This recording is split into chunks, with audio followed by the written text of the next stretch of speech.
Okay, Christine, will you please find the function to mute all? Yes. Thank you.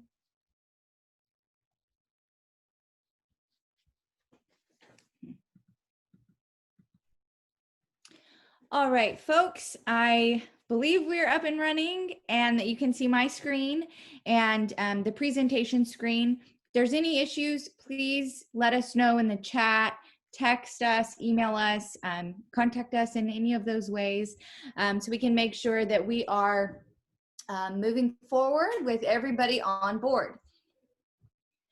Thank you for joining us, everyone who has tuned in. Today, we are going to be discussing the San Jacinto River Waste Pits Superfund Sites 30% design documents and the waste characteristic documents and where we go from here.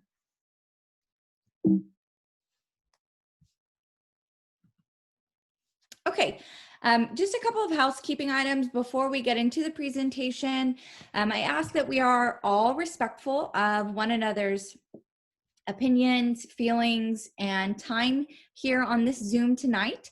I do intend for us to have a hard stop at 7 o'clock, and that is simply to be most respectful of everybody's time, and we have a big day tomorrow. I'll fill y'all in a little bit about that later. Right now, all of the lines should be muted. We're doing this so that we can keep the presentation going. There's a lot of information that is going to be presented tonight. And so I want to just go ahead and get through the PowerPoint presentation, and then we will open it up to a Q&A.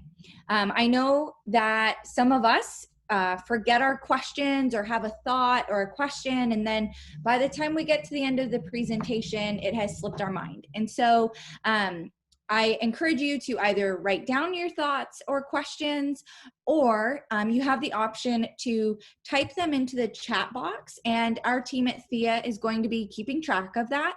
And then at the end, when we open up the Q&A session, we will address the questions that have come in the chat box through the presentation.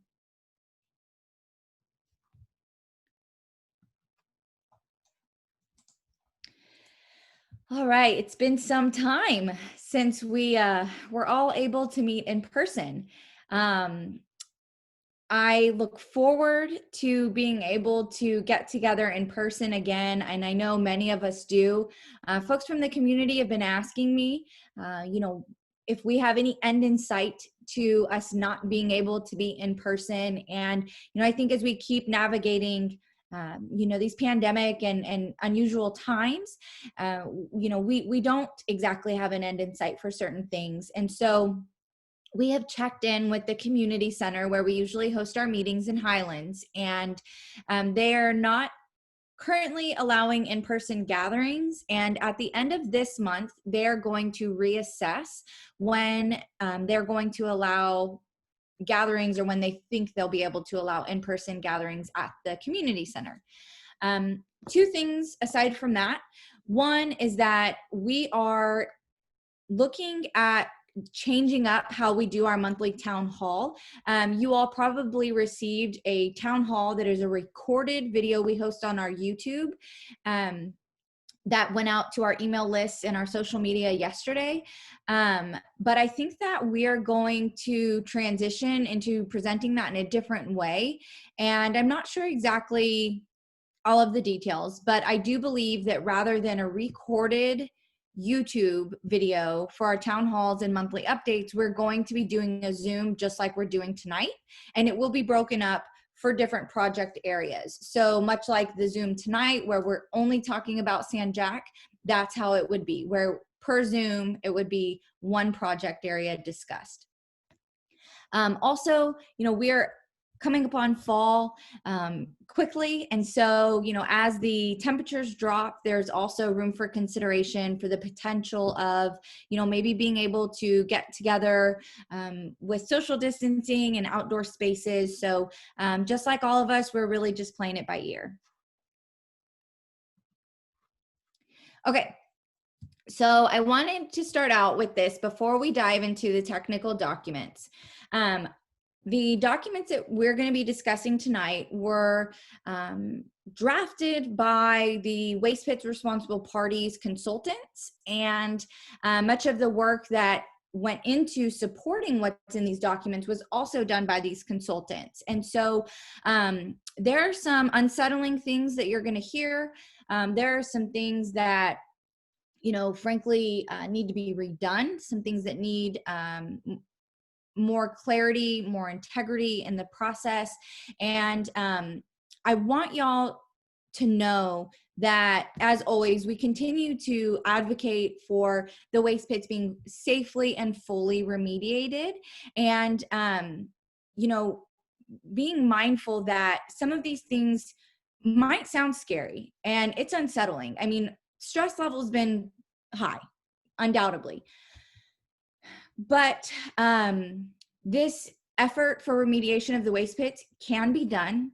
It's not infeasible, and it doesn't have to be that scary. And so I just want you to remember, as I am seeing some misinformation circulating the public right now about these reports, about what the future of the waste pits might look like, I want you to just remember that, you know, we know that there have been groups opposing our efforts in the past, and that these groups have, you know, mailed out material and put material online in various ways that was scary, and, you know, painted remediation to be very scary and risky.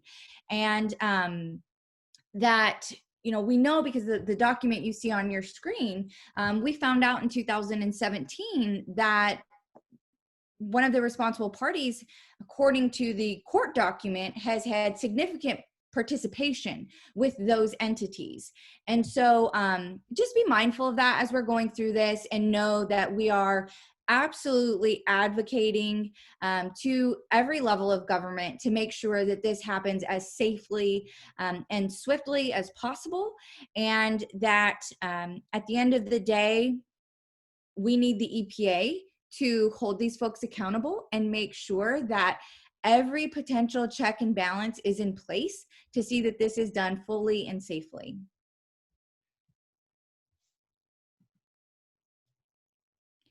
Okay, so before we go into the northern impoundments, southern impoundments, and the waste characterization, I wanted to just go over some general updates about things we've learned in this in these design documents, and things that we have also learned most recently from the Community Advisory Committee that the EPA recently hosted on Zoom.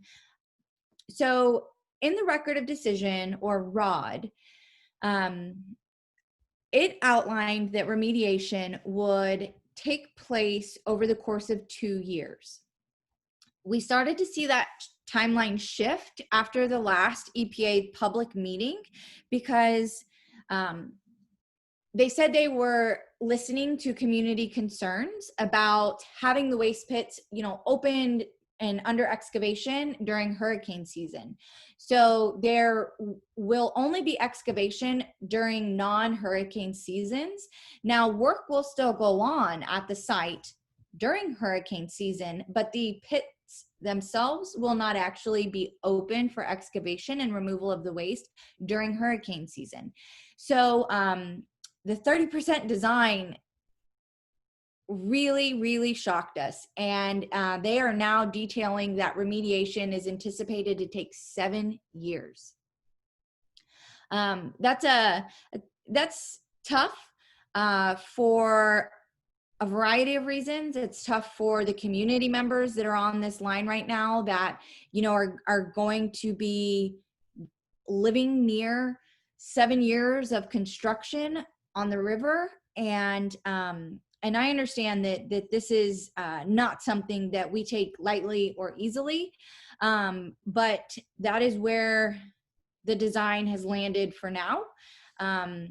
But we are in the 30% design, and that's a fairly early phase of a design process. So that's the current estimate now. The EPA let us know that they are coordinating with various agencies, some of which they had not been coordinating in prior years.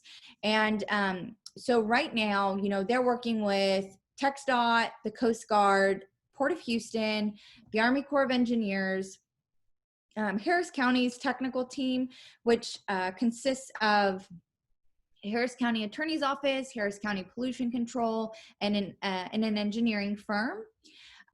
They're also currently coordinating with TCEQ, as well as those that are involved with the efforts to expand the Lake Houston Dam's spillways.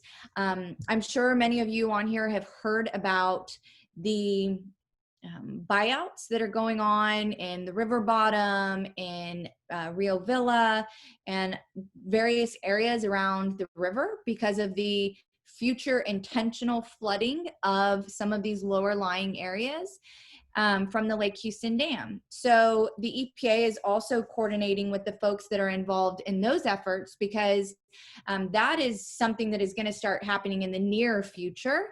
And we know that the efforts at the waste pits are going to be going on far beyond when this begins. And currently the agency is looking at, the latest flood maps, but right now they're trying to understand how the efforts at the Lake Houston Dam are going to eventually change the current flood zones.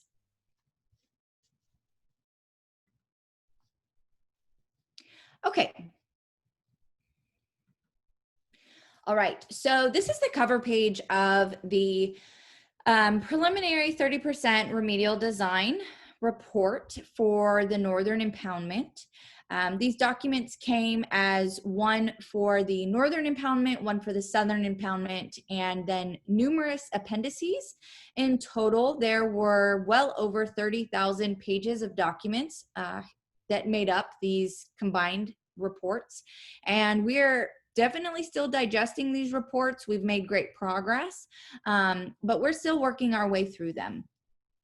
Some of the understandings for the Northern Impoundments based off of these reports, first and foremost, is that the waste is much deeper than what we understood in the ROD. And so when the record of decision was signed, there were only 8 boring samples, so 8 samples that went deep into the actual northern pit itself.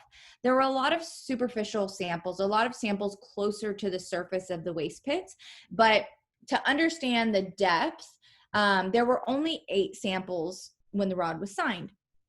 And there have been many more samples taken throughout the pre-design and design phase. And the increase in depth of the waste material, which in some areas is greater than 25 feet deep. We once thought about 12 to 14 feet deep. So some areas greater than 25 feet deep ultimately results in an increase in waste material that's going to need to be excavated from the site and ultimately disposed of. Carolyn, I saw you raising your hand. We're gonna, please feel free to put your questions in the chat box, and we're going to take questions and provide answers at the end of the presentation. Okay, so the ROD outlined roughly 162,000 cubic yards of waste material needing to be transported off-site for disposal. Now, with the increased depth and increased volume of waste material, it's estimated that 212,000 cubic yards of waste material is going to need to be excavated from the northern pit itself and hauled off-site. The EPA informed us that they do not intend for the waste to leave the site via barge. I believe my understanding of what ultimately drove them away from that decision is that it would be just simply too risky, and there were too many scenarios for a potential accident if the waste were to leave on barges. So the waste material will be leaving the site on trucks. Okay, so something else that all of the sampling that's been done in this latest phase at the waste pits found is that the dioxin and furans are both much, much greater in concentration than we once understood. So, I remember back 8+ years ago when I first got involved with this site. And the highest concentration of dioxin we understood at that time was about 36,000 parts per trillion, TCDD. And, through storms, through accidents at the site, we've continued to learn of greater concentrations than we historically have understood. And that hasn't stopped. So this is about over 20,000 parts per trillion greater than the previous understood concentration of dioxin. And so these are really astronomical levels. Furans were found in the latest phase over 200,000 parts per trillion. And while furans are absolutely of concern, they are not understood to be as toxic as TCDD in itself.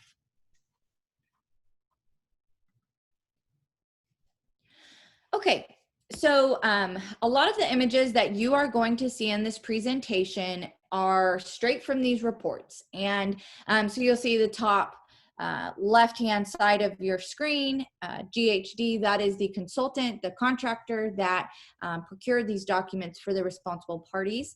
And the map or the figure that you're looking at here is an outline, an aerial view of the northern impoundment. The record of decision outlined that the site should be isolated by one cofferdam. And now that we understand the waste greatly varies in depth throughout these various areas within the one pit, the best approach, the consultants believe, is to divide the northern pit into multiple cells. And so here you see 5 cells. And so they're looking at isolating each of those cells individually. And then you see the area that is within the black dotted line, but it is not covered by one of these cells. It's the same color as the river's water. Remember that area. That's going to come into play later.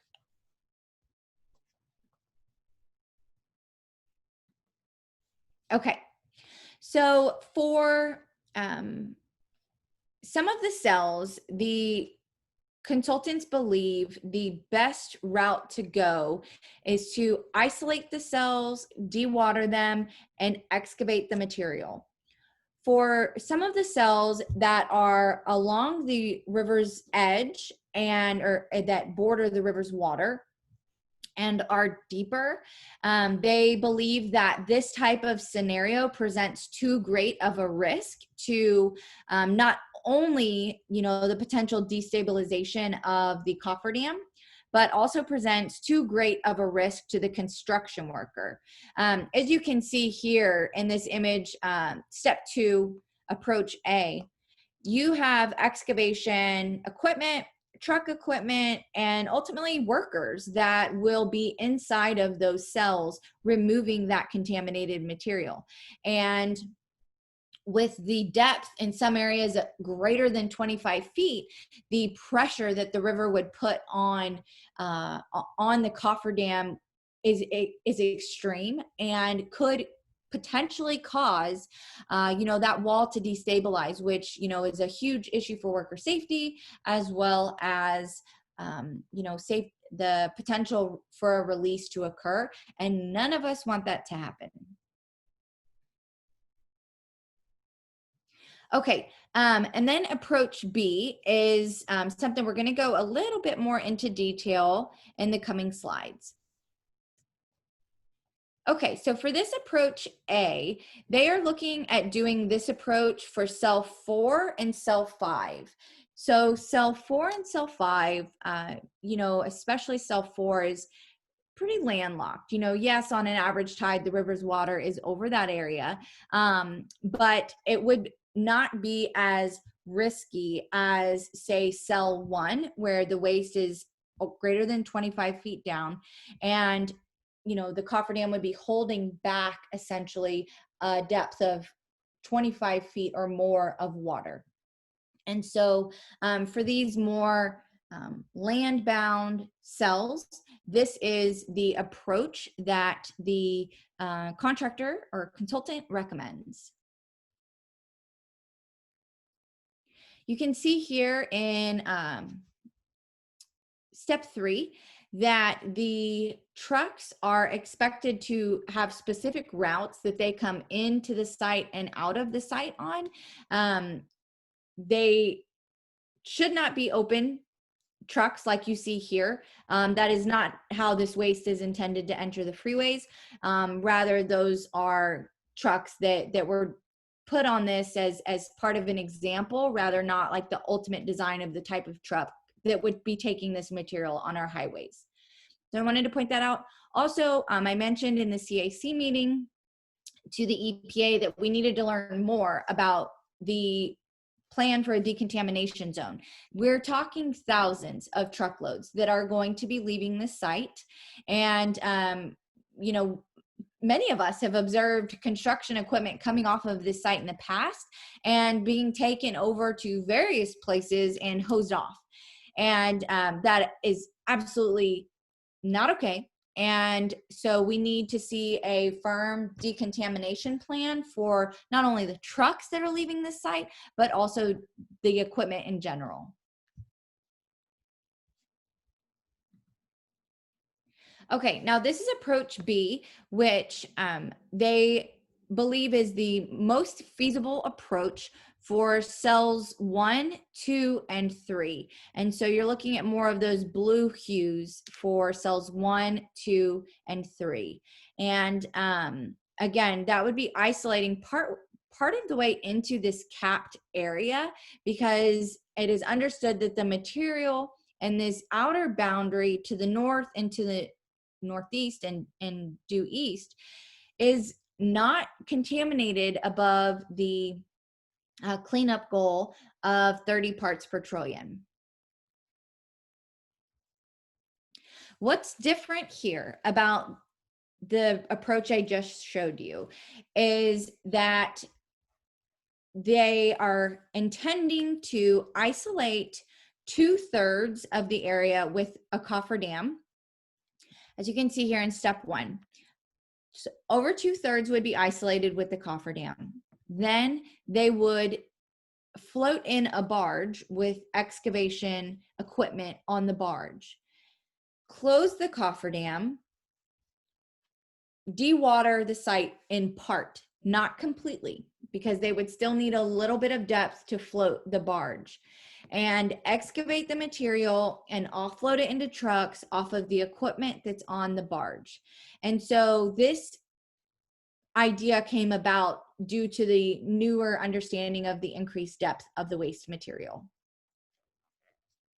As you can see in step 3, there's going to be the treatment area. The design process has also, in the treatability study, has also looked at how they are going to handle water that they've come in contact with.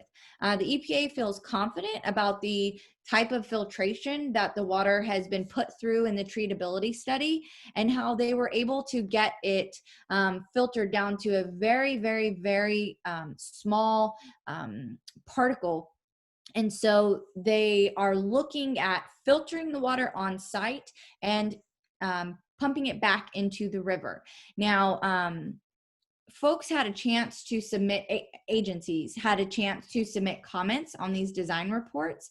And one of the things, you know, that Harris County talked about in their comments was, you know, the protocols for testing this water, you know, through time prior to putting it into the river, back into the river. So, you know, a lot of these things are being looked at and are going to be continued to be worked through.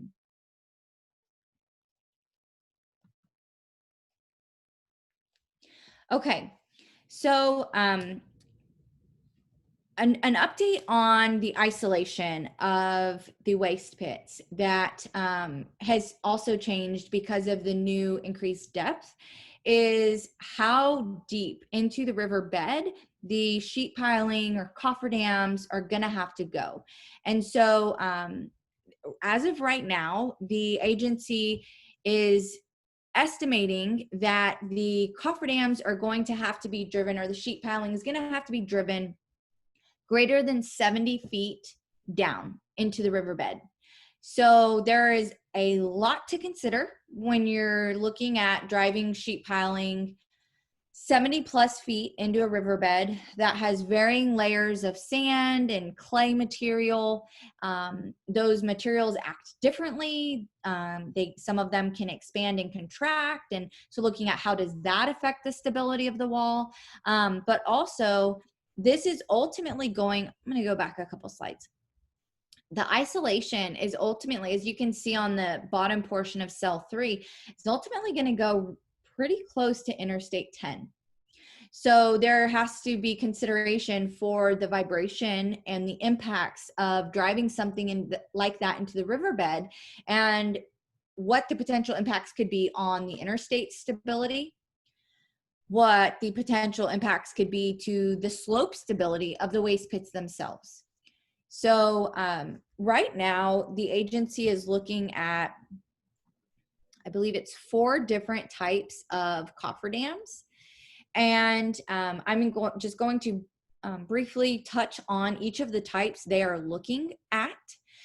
So the first one is a pipe Z wall system. And these types of structures across the board are not something you can buy off the shelf this big. These are pieces of sheet piling that are going to have to be made specifically for this. And in total, they're going to be at least probably about 93 feet long. So that's considering the 70 plus feet that's going to go into the riverbed, and then the amount that's going to be above the riverbed, isolating the site from the river's water. So these are massive structures that are going to have to be constructed for this effort. So right now they're going through 4 different types and seeing what is best. 2 seconds.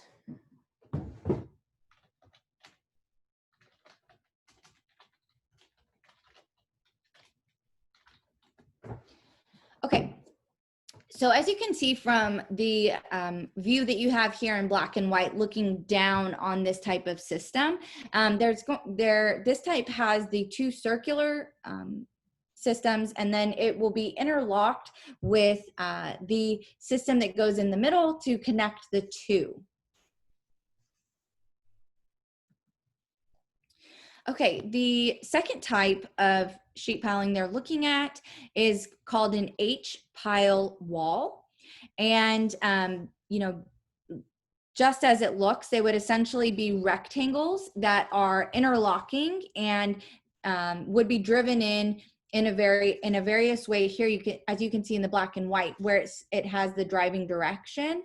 And so the consideration is also there for, the difference and how these various types of isolating walls will be driven in ultimately to the riverbed, and looking at, what potentially has the minimal impact as they're being driven in to the risks I mentioned earlier.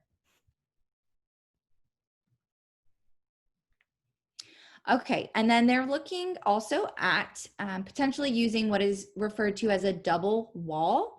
This is, as you can see on the smaller picture on your screen, something that, you could even have maybe a staging area or equipment on the area that is between the 2 cofferdam walls. And it also actually looks like it provides for a nice buffer area. But again, just understanding what's actually truly best for the stability of the surrounding area is a key component here.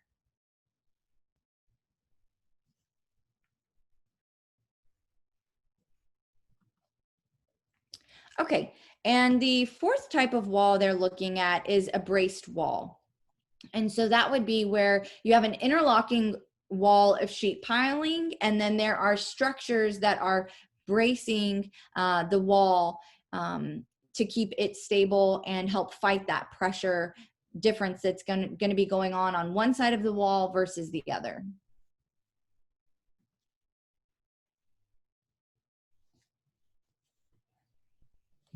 Okay, so looking at potentially driving sheet piling 70 plus feet into the riverbed.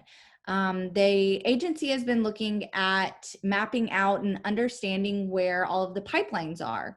Many of us remember when the river caught on fire because a pipeline ruptured, and we know that there are a lot of pipelines that are underground in the area. And so the agency's understanding is that the shallower pipelines start around 90 feet below ground surface. Some considerations are the noise nuisance that this is going to cause for surrounding residents and the surrounding businesses also. How will this impact the navigation on the waterway? That's part of where the Coast Guard and the important component of the agency's coordinating is the communication with the U.S. Coast Guard and the EPA. And then the Port of Houston is more so involved with the importance there is more so along the lines of their authority over the riverbed itself. Also the vibrations. So I noticed that one of the comments that Harris County's technical team submitted on these documents, as my understanding is that they did not feel that the type of methodology presented in the design reports was the best option to minimize vibrations. So that's something that's absolutely being considered and looked at as they continue through this design process. All right.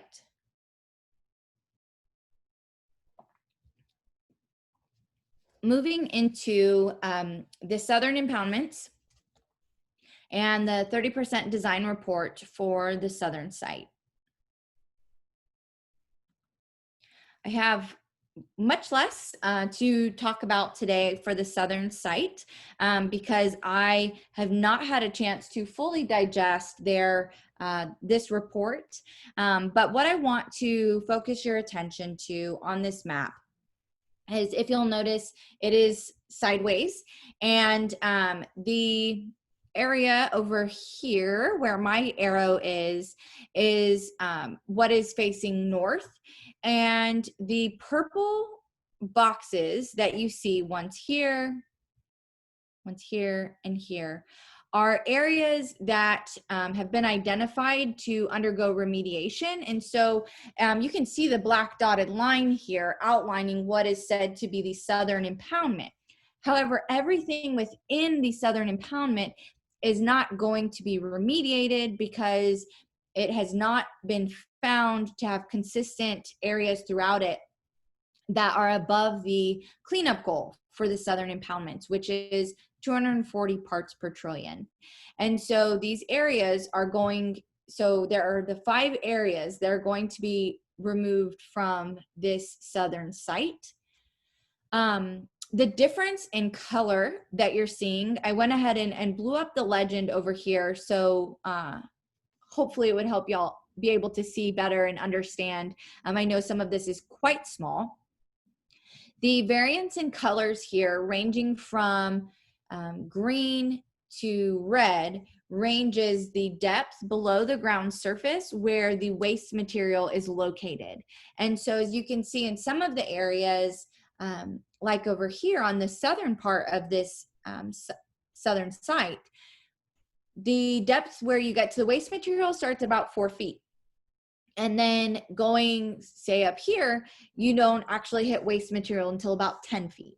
And so there's, about 6 feet in variance of depth where the waste material is located here. But one item that I am concerned about is over here. This is an area that is outside of this black dashed line, which is the site perimeter. But it's still been investigated. Sampling has obviously still gone on in this area, but the agency is not looking at remediating this area, although the samples here were found to be above the cleanup goal. And their reasoning is because it is outside of the site perimeter. One concern is the waste material you see here in yellow is immediately adjacent to the river. So the ultimate goal is protecting public health and protecting the environment. We need to be making sure the due diligence is done and that this site is remediated fully and not just in part. And, I have been told by the EPA over the years when I've inquired about the different site boundaries, why it is that, site boundaries are drawn the way they are. And the response I've got from the agency is that ultimately, these lines are fairly ambiguous. They're drawn along the lines of what the original pits were understood to be, but that there's a bit of ambiguity here, and that ultimately lines have to be drawn to narrow in where you focus your investigations. So for whatever reason, the agency has continued to permit investigating just beyond the site perimeter for the southern impoundments.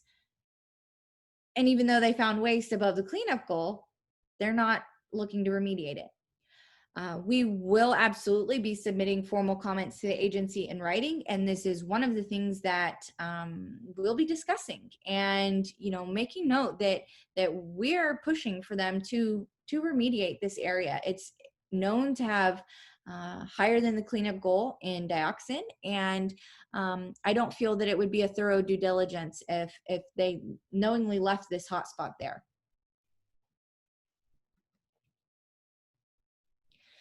Okay, sand separation area. If y'all saw the town hall video that was released, our town hall video that was released yesterday, you will understand that, I don't really know as of right now what direction is best for this area. But I know that I'm not okay with where we are right now. So the cleanup goal, according to the record of decision for the sand separation area, which I'm sorry, I did not put a map in here of where it is geographically, but it is just northwest of the northern pit. And the cleanup goal outlined in the ROD was 51 parts per trillion for TCDD. At that time, we didn't know too entirely much about this area other than how it was created, and that it was believed to have lower levels and shallow depths of dioxin. And for this design phase, to better understand the extent of contamination here, it was split into 9 different areas for boring samples. And so as you can see here, there's like a grid with a blue dot and a number in each of those areas. That is where boring samples took place down to 6 feet below the ground surface. Now the boring samples that took place at the northern pit went down 30 feet. These ones at the sand separation area went down 6 feet, and they also tested each of these different parcels for isotopes so that they could date the decay of the material that's there. So basically, this type of analysis allows us to better understand the age of the material there and better understand if these areas are gaining sediment and actually increasing in depth over time, or if they are being eroded and breaking down and decreasing their depth over time. They found that deposition was in fact occurring at most of these 9 areas, but area 05, which the black arrow is pointing to, this area 05, erosion was observed. And then this area 06, erosion was also observed.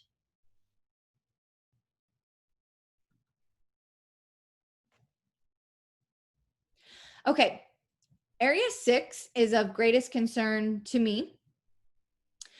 Again, the cleanup goal at 51 parts per trillion TCDD.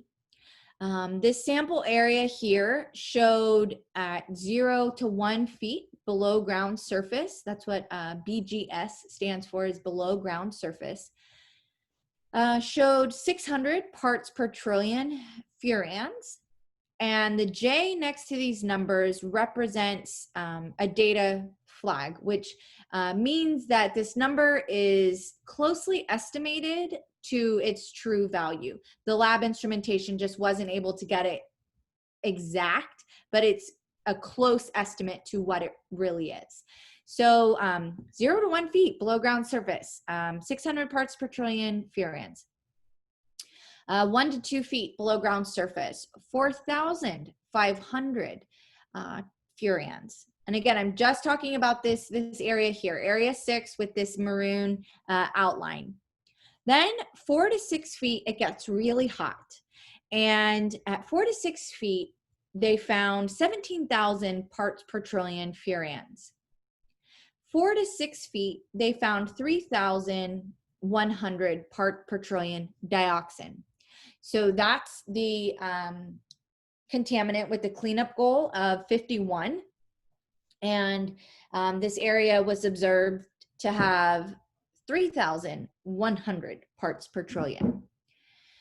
The ROD outlined MNR, which is monitoring and natural recovery, and institutional controls, or IC, for this entire area. Monitoring and natural recovery would, in part be let nature do what nature wants to do, and every 5 years review. Then institutional controls would be things like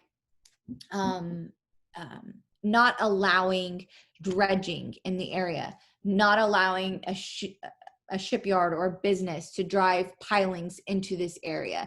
So institutional controls would be monitoring how this land is used and restrictions on how the land can be used into the future. The 30% design outlines these two items only for area 6. So I expressed my concerns about this at the CAC meeting recently, and Gary, the remedial project manager for the EPA, responded along the lines of, they're going to monitor this area and in 5 years reevaluate if this is in fact the best route to go. We all know the uncertainty of this area, and this is considering the rest of the stuff that has to be done for this entire Superfund sites remediation. This is a small area, fairly shallow, and I'm not okay with where this is at. I'm not okay with the notion that we're gonna let these high levels of dioxin sit here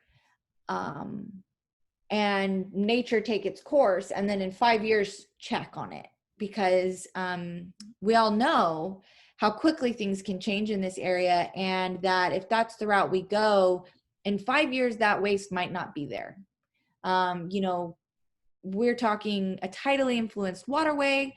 We know the area is eroding. There's shipyard activity all around this area, barges all around this area, and I don't feel confident that that's the best way to go. I don't know, what exactly is best. I don't have my feet firm on, what we should be advocating for this area, but I don't think that what we're discussing right now is best. Okay. I warned y'all in the beginning of this that this stuff stresses me out. It's been difficult to navigate, and I know that many of you are upset to hear some of these things and worried, and we are working hard at Thea to digest this information and look for all of the potential things that could be missed or things that might not be adding up, to ultimately ensure that this is done safely. So the waste characterization is something that we have talked quite a bit about through time. And the waste characterization results were in the 30% design, and they were a collection of 14 samples that were taken from the northern impoundments, and they were sent to a lab out of state for analysis. Based upon these results, in the 30% design document, the consultants suggest that the appropriate landfill for this waste is a non-hazardous class 2 landfill. We're going to talk in a minute a little bit about the differences in landfills. Actually, we're going to talk about that now. Okay, so you can have your hazardous waste, which dioxin material has multiple hazardous waste listings and codes under federal regulations. However, because the origin of this waste material is known, because this waste was ultimately created as an unintentional byproduct,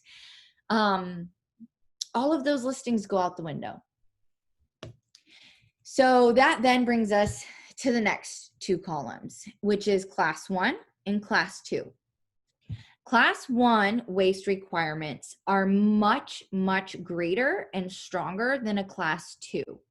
So some of the high points I want to discuss is that if the waste were to go to a class 1 landfill, it would be managed in a safeguarded environment, which, as it says here, is a higher disposal cost than class 2 because of that, because of simply having to manage this stuff and make sure that it's okay for eternity, for as long as this stuff remains toxic. We know that the EPA estimated that if the waste were to remain in the pits, it would not degrade in toxicity for upwards of 750 more years. That is in part because of the persistence of these chemicals, how long they stay around, but also because, when something is dense and not exposed to sunlight, that also impairs the process for these contaminants to break down. So that would kind of be the same scenario in a landfill, right? So we can understand that this stuff is going to remain toxic for a very long time. And if the waste is going to a class 1 landfill, it would have an EPA hazardous waste manifest, which then comes in with audits and different reviews. There would be an annual report that would also be required at a class 1. So it would not be a type of facility where the waste would go and that would be that.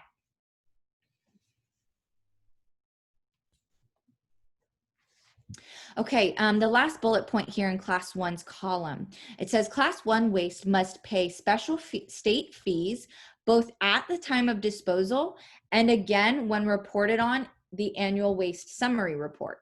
So just a rough estimate with this newly understood volume of waste from the northern impoundments, just a rough estimate, looking at, giving us a ballpark idea of what kind of costs, the responsible parties might be looking at if this waste goes to a class 1 landfill based upon the upfront fees and then thereafter. So looking at the upfront landfill fees for this type and the volume of waste, that is well over $1 million just to landfill this material in a class 1 landfill. Let's talk about class 2. Much, much less expensive. You have more options. There are more available places for this type of material to go. It does not require an EPA hazardous waste manifest. It does not require an annual waste summary report. And it does not require the waste to be registered with TCEQ. So the checks and balances that would be carried along the lifespan of these chemicals would not be there for class 2 like it would class 1. You know, there may be some negotiating room on specific facilities, inland facilities, not like where it is right now in a river, not near a water table, not near an aquifer. You know, there could be some negotiating points to try and ensure that this waste material does not impact the communities or environment where it's going. But I'm concerned about, you know, these reports outlining class 2 and feeling firm about that based on the waste characterization. So that leads me to the problems with the waste characterization.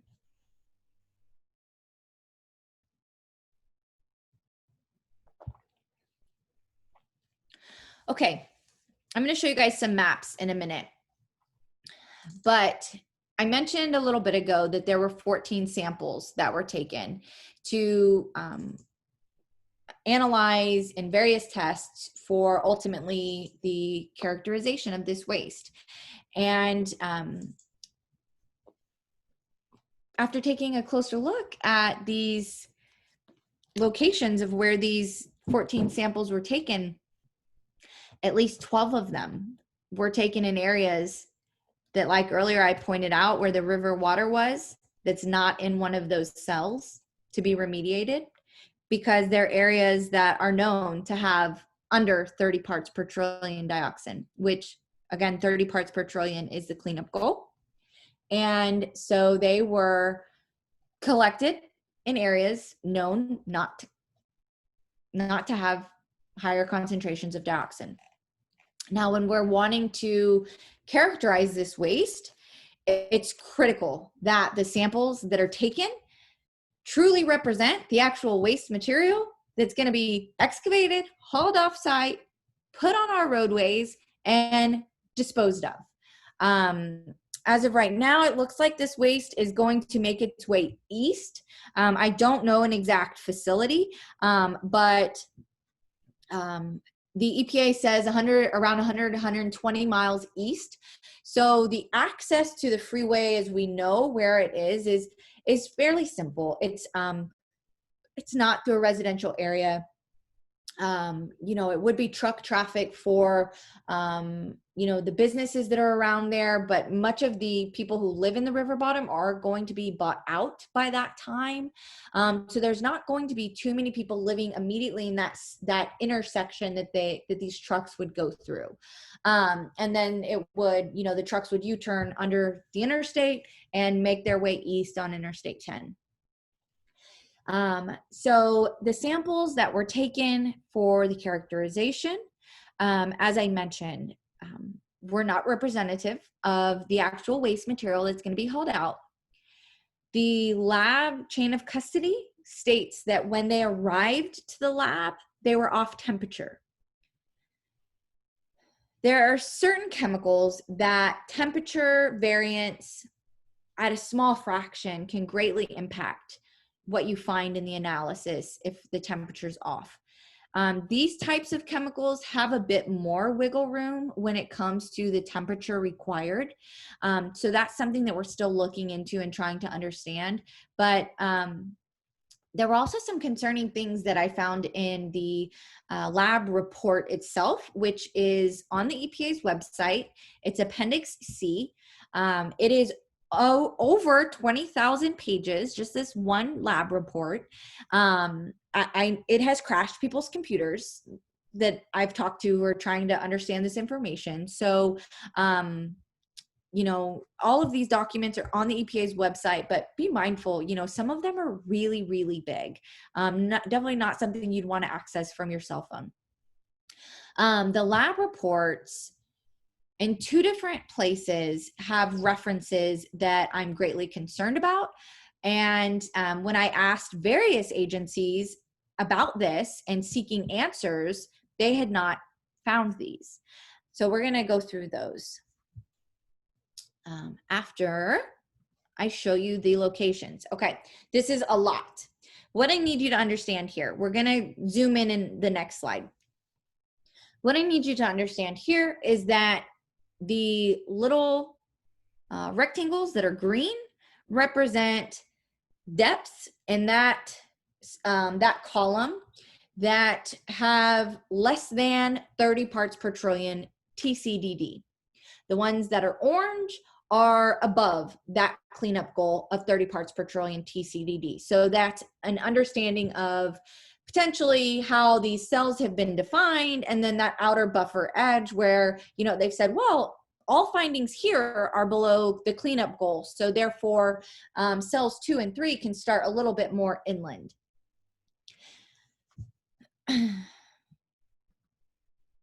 Okay. I put figure 3.1 here on the right side of your screen that has the locations where the waste characterization samples were taken from. Then back to that really busy map, I have outlined in the maroon boxes the cores that were sampled from to analyze in the waste characterization analyses. As you can see in most of these burgundy boxes, you're seeing green. You're seeing green. And that means these are areas that we can now all understand don't contain waste material above the cleanup goal. Therefore, those areas are not planned to even be remediated.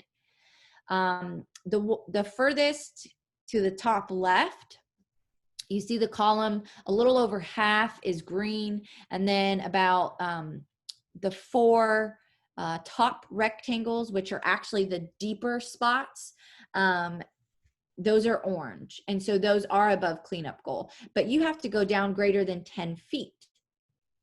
My understanding is that most of the samples that were analyzed for the waste characterization were taken from shallower depths. So the top portion of each of these little columns is the deeper portion.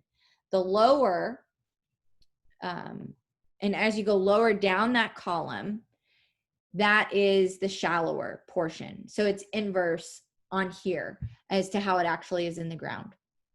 So if you look down towards the bottom of the screen, you will see 2 areas that are in maroon boxes where I did cut this off because it's really a lot to get on one screen. That you can see though in both of those that have quite a bit of depth of material that is above the cleanup goal and will need to be excavated in remediation. The shallower depths are clean. So we are asking that the EPA redo this. It's critical to the integrity of this process and the lifespan of these chemicals that this part, as well as the construction, is done with integrity and transparency. All right, zooming in on the classification points I mentioned just a moment ago, and the call for integrity in part is right here in front of you. As you can see at the bottom here, this page, this is from Appendix C. This is the appendix that is the lab report, over 20,000 pages. This is page 5 of 990. There's several reports, lab reports, that make up this one appendix. And so Page 5 here. This excerpt that's blown up towards the bottom of the screen comes from the top of this document, just under the report number. And it says, note, per the client's request, sample number filter test 2 was removed from this report, and the TEQ summaries have been removed from this report. So I brought this up to the EPA at the CAC meeting, I think was last week, and they had not seen this. They had the appendix, they post the appendix on their website, but they had not seen this buried in this 20,000 page report. And so right away, send it over to them, said, hey, it says page 5 on the page, but here's the PDF page. And which I think might have been page 8 or 9 in the PDF, much, towards the beginning of this 20,000 page document. And then this one was a lot deeper in the document. I found this on page 999 of the appendix. As you can see, the bottom of the page, it says page 6 of 1062. But the note, again, at the top, right under that report number, is blown up towards the bottom of the screen. Note, this report has been revised to report only the dioxin and metal results per the client's request. This cannot give us confidence in the analysis that's been done. It's not normal for these kinds of requests. I've advised several experts, toxicologists, geologists, engineers, and asked, is this normal? Do you see this? Does this happen? And everyone has said no. And if there is an issue, it typically happens in the lab, and then it's noted in the narrative of the lab report that there was an issue. And that, maybe something had to be reanalyzed, or maybe rather than reanalyzing, they're just going to remove that or put a flag on that sample because of the issue. But both of these pages note the client requesting stuff be removed from this report. And that leads us to our call to action. We need samples that are truly representative of the waste material that's going to be removed from the waste pits. We need integrity in this process. We need transparency, and we need trust. We know that there's a deep history of distrust at this site and with those commissioning the reports and everything that goes into the Superfund process here. And this type of stuff that we are observing is not what helps us gain trust. And so we need the agency to require the characterization be redone. And we need them to help restore or bring about transparency and bring in some sort of trust. I mean, at a minimum, the community needs confidence that this is going to take place appropriately and safely. And at the end of the day, the reason why this waste is going to a landfill once it's removed from the river and not to an incinerator is because we're all working to see that this doesn't become someone else's problem, another community's problem. Incineration has come a long way. It can break down the dioxin molecule quite a bit, but not 100%. So that's why we can't stand for incineration. And that's why the EPA said they wouldn't stand for incineration, because wherever this waste goes, if it were to be incinerated, then still some particles of contamination would then come down on the neighboring environment and potentially the communities then getting right back into the ecosystem. So there's due diligence that we need to see here. And that leads us to our discussion on moving forward and what our next steps at FIA are, aside from the next steps in this design process.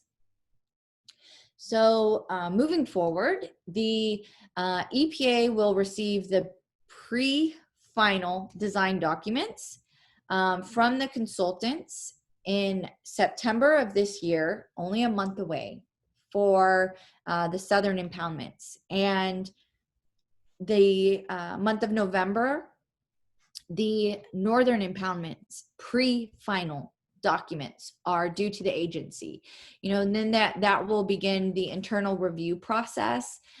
Folks on the technical review team will have an opportunity to review the documents. That team is made up of various government agencies and engineering firms, and then ultimately that will land to the final design documents. That is going to be in November of 2020 for the southern impoundments, because that site is so much less complex than the northern pits. It is believed it can have a much quicker turnaround time, whereas the northern impoundments would not be until January of 2021. I touched on in the beginning of this presentation that remediation is expected now to take 7 years. The breakdown of that time is that the first year is going to take time. What's going to take up that time is the procurement of the material and the contractors as well. And so, as I mentioned earlier, when we're talking about cofferdam structures taller than 90 feet, and that not being something you can get off the shelf, it's something that's going to have to be made specially for this effort, and that takes time. So that's what will begin in the first year of remediation, and then the total excavation and remediation for the pits is anticipated to take 5 years. Again, with excavation not occurring during hurricane season, so pretty much half the year, excavation would not take place. And then the final year of the total 7 years is estimated to be for demobilization of the area and all of the equipment. Now they're looking at the feasibility of removing the cofferdams. And, you can imagine that when you drill something into the ground greater than 70 feet, and then you pull that out, what type of waves that can create in the subsurface, what type of potential instability to the surrounding area that could cause. So there are a couple of considerations that are being made and things that are being looked into.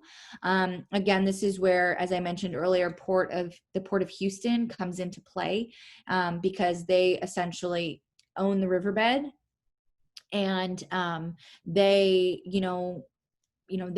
have a say in what can stay down there. And would it be best to maybe come in and cut the cofferdam at the riverbed surface, rather than taking it all out, and again, risking destabilization. So there's a lot to consider here. As I said in the beginning of this presentation, this is not an easy task.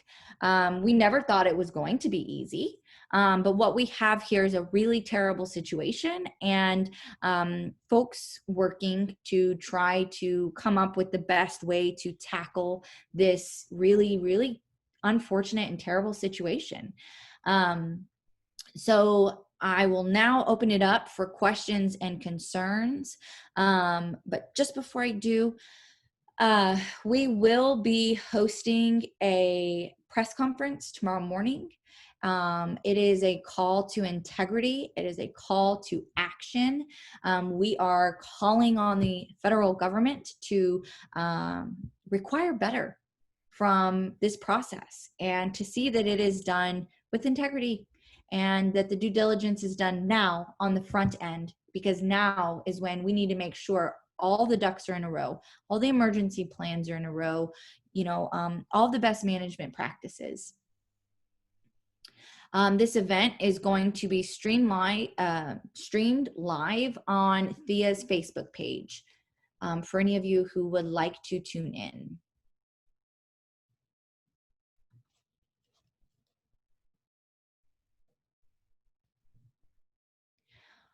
All right.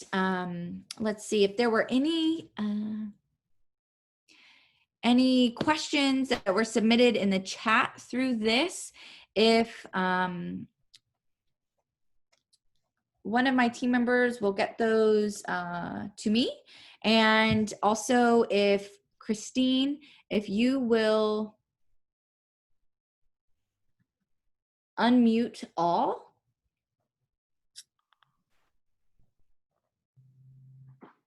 Yes, working on it. Okay, I see a question popped up in the Q&A. So there's the chat function and there's the Q&A function. Not really sure all the differences, but one just popped up in the Q&A, so I'll go ahead and address. Is anyone watching as a third party? Great point. Very important point. Something we have talked about through time, and that we are going to continue to address is asking that it be required for a third party to provide an independent third party to provide oversight to this process. Hey, Bobos. You can now unmute yourself to talk. Okay, so if y'all will, keep yourselves muted until you have a question to ask or bring in a comment, just so we don't get the extra background noise. But yes, y'all do now have the function. Jackie, I sent questions to Slack. Excellent, thank you. Okay, Carolyn asked if we should make a petition to mandate the total remediation of the outlying areas of the southern impoundment and the sand separation area. While the sand separation is depository in nature now, historically the river has been known to cut completely new paths and courses in the river. Spot on. As rivers do, they move. I mean, look at how we have observed the northern pit changing through time. And you're exactly right, Carolyn. We've observed new areas being cut by the river. So there's just the uncertainty that is truly left there and leaving the waste there. I will circle back with my board and with my team and discuss a petition or a letter and see, what exactly we should get the wheels in motion for. We will be submitting a formal letter in writing to the EPA. And so that's also something that we can put online and folks can either pull points from, or we can create, again, like a sample letter like we've done in the past. But I think that, this undoubtedly needs to be information that not only do we send to the EPA, that we also send to our senators, our congressmen, and the various agencies from the local government to the federal government that could ultimately have a say or an influence on this process.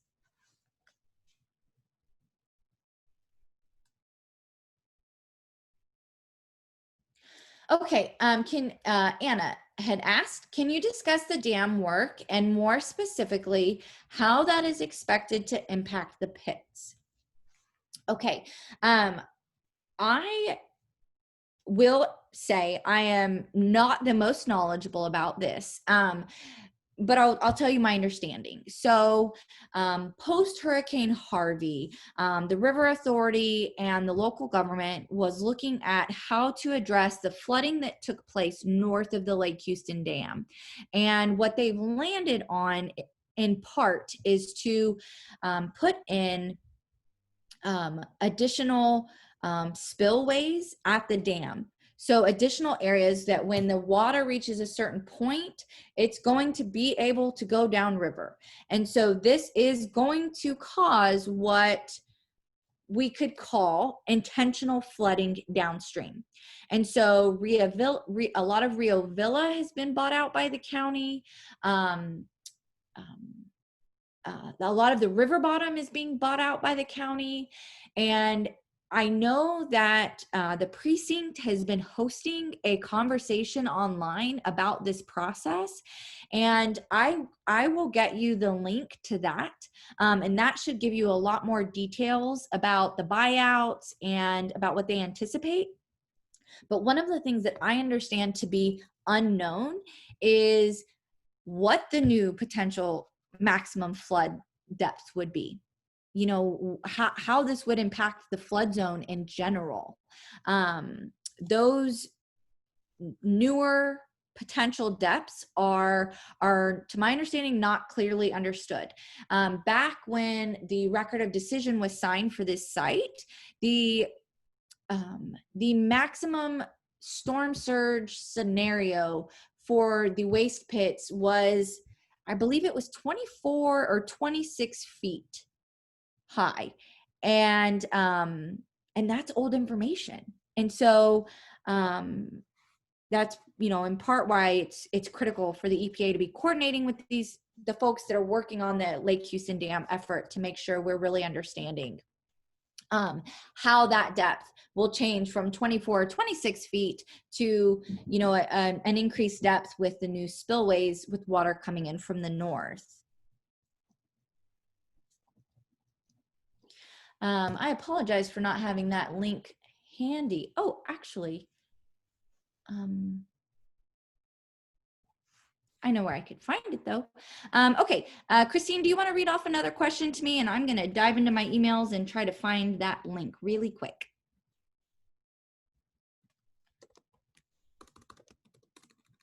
Ms. Pam asks, is there a decontamination station plan? So I brought that up at the CAC meeting recently, and the agency we actually got one of your favorite types of answers. We're looking into it type of answers. I know you love that. But yes, there will be a decontamination zone. We don't know the details of that right now, but I made it clear that we needed to, that there needed to be a decontamination zone for the vehicles and the equipment that leave the site.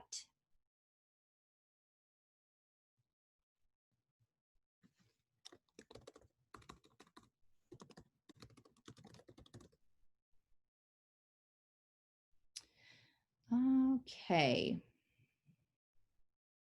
All right, I'm not quickly finding the link, so I'm going to go ahead and get back out of that and back to this live session. I will send that in a follow-up email, but you could probably find it on Google.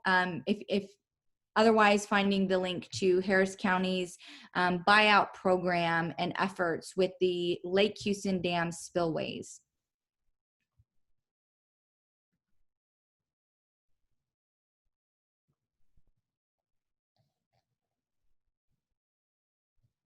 Okay, so it's in the chat box. What about the people that work there? We have always advocated for worker safety at this site, transitioning from the one cofferdam wall into these various cells in part is for worker safety. But are you asking more specifically about the workers and their clothes and as they come and go from the site in terms of a decontamination zone?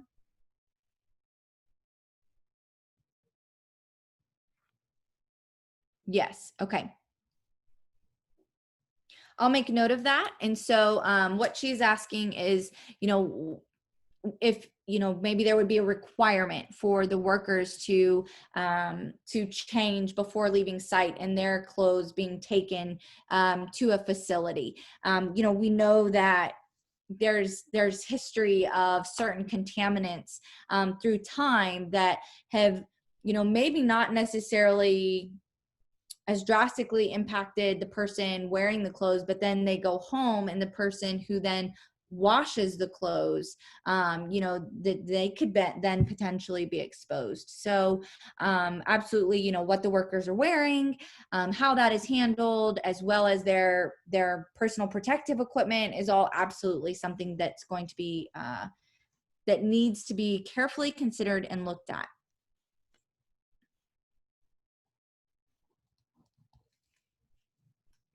All right, just taking notes.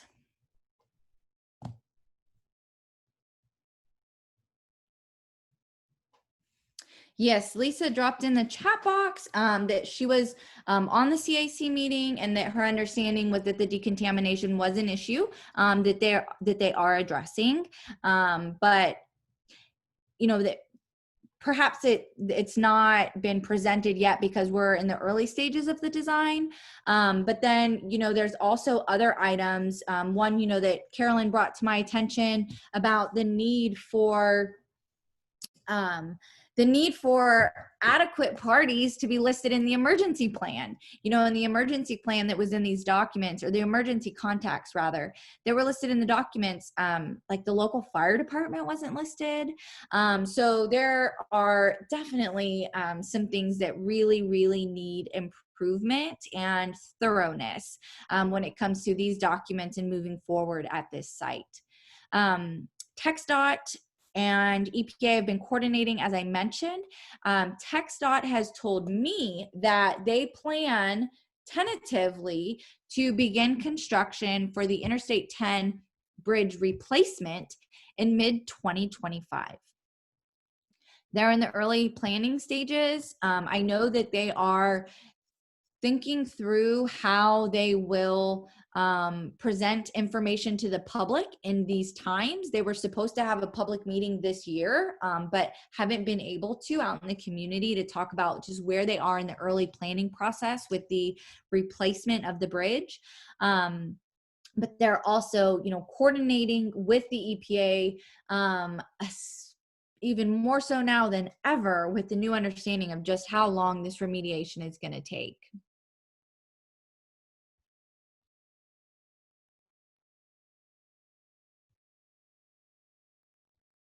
Yes. Lisa is agreeing, that it is important to be raising these questions that Carolyn and Pamela and Anna are raising, and to, raise them early, raise them frequently.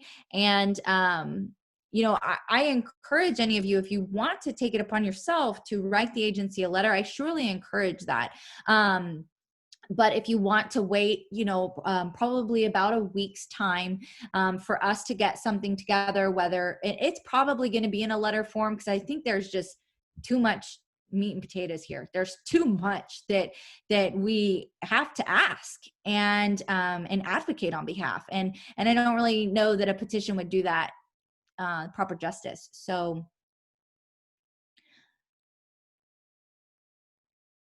Carolyn is saying she's not comfortable with just institutional controls, such as land land use restrictions. Yeah, she mentions, seeing these types of things being ignored or not enforced. And we all know the issues we've had over the years with getting enforcement on this waterway. And I share your concerns. I absolutely share your concerns. PPE for the workers, or personal protective equipment, was outlined in the health and safety plan. A victory that we did have was early on in this process was getting the agency to require the contaminants that are actually in this site be in that health and safety book, so that everyone who comes on site, whether they're project manager, oversight, excavating the material, driving a truck, what have you, anyone who comes on that site signs off that they've read and understand the health and safety.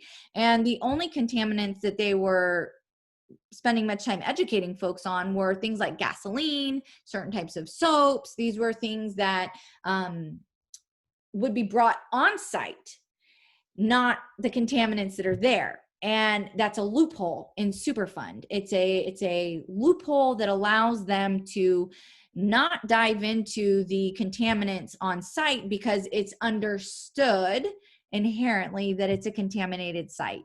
And again, something we weren't okay with. We were like, why not provide them with the information of what's on this site, how it can impact their health, what to do if they accidentally come in contact with it.